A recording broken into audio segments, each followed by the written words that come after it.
ઢાબામાંથી ચડીને તમને બતાવું કે કેટલું મસ્ત વાતાવરણ છે. રેડી? ચલો ઢાબા.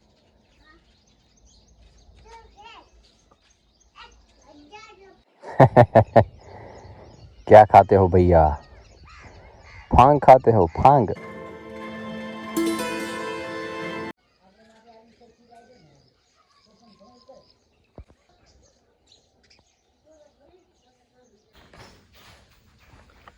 Good morning. તો ભાઈ રાતે વરસાદ છાંટાપીટો ચાલુ હતો પણ એટલો બધો ભેજ નથી. ખાલી ખેતરમાં ગયો ને ખાલી 4 આગળનો ભેજ છે, બસ એટલો છે. ના વાવણી લાયક નહીં કોઈ. વાતાવરણ તો એવું છે કે ભાદરો વરસાદ ચાલુ થઈ જાય પણ થશે નહીં એમ. ખરેખર હવે આવી ગયો હોત ને તો વાવણી થઈ જત કમ્પ્લીટ. અને હું તો બધા ઢાબામાં જઈને મસ્ત વ્યૂ બતાવું. બાબુ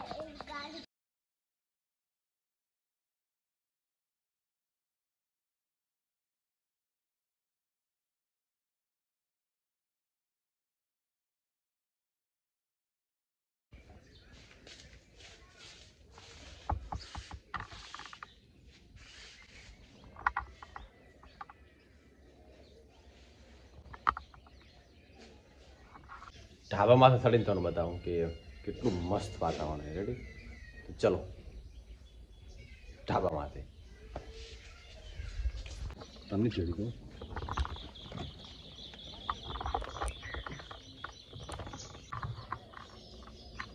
મોટા બાર વાત કર.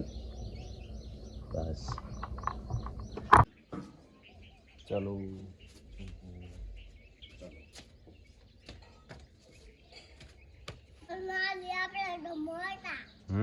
ગાડી તો નાની.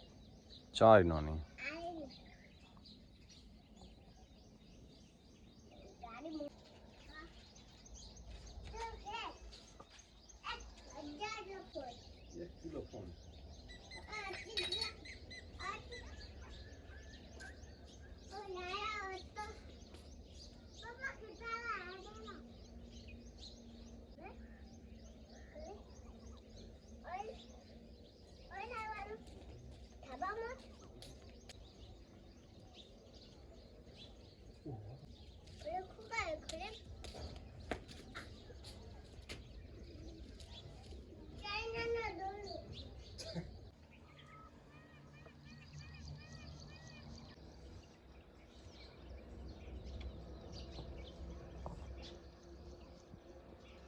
અમને શું ને તું પડી મને ખબર નહીં રહી.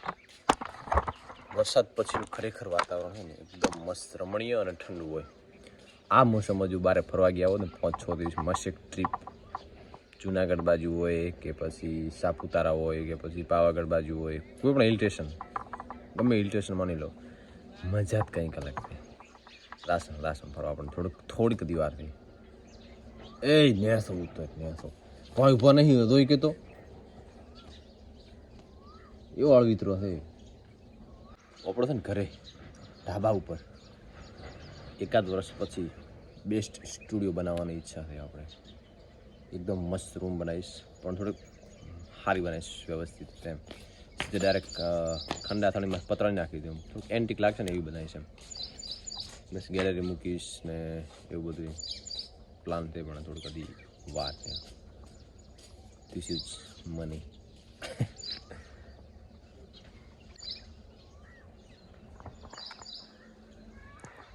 હું નીચે બનાવી શકું પણ નીચે ઓલરેડી બધું બનાવી લીધું છે. હવે એક્સ્ટ્રા જમીન રોકવી નથી અને નીચે હચવાય નહીં. એમ કોઈ ક્લાયન્ટ આવે તો ફોટો સિલેક્શન માટે તો સીધા ઉપર આવે ને તો ચાલે. એમ નીચે તો પછી ના મજા આવે.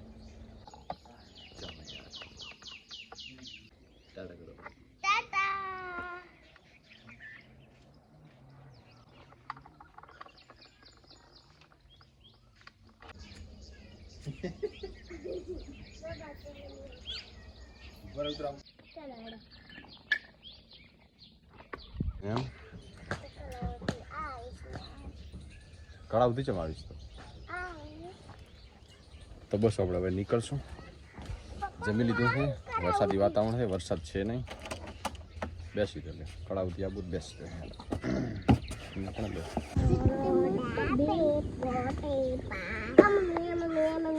એ તો વાંદરો રહ્યો, નવીન ને ઘર પાસે રહ્યો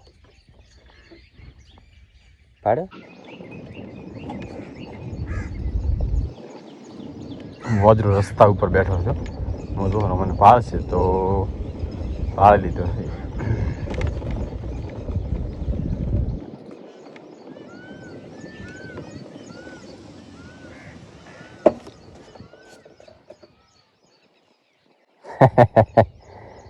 क्या खाते हो भैया? फांग खाते हो? फांग? चलो खा लो.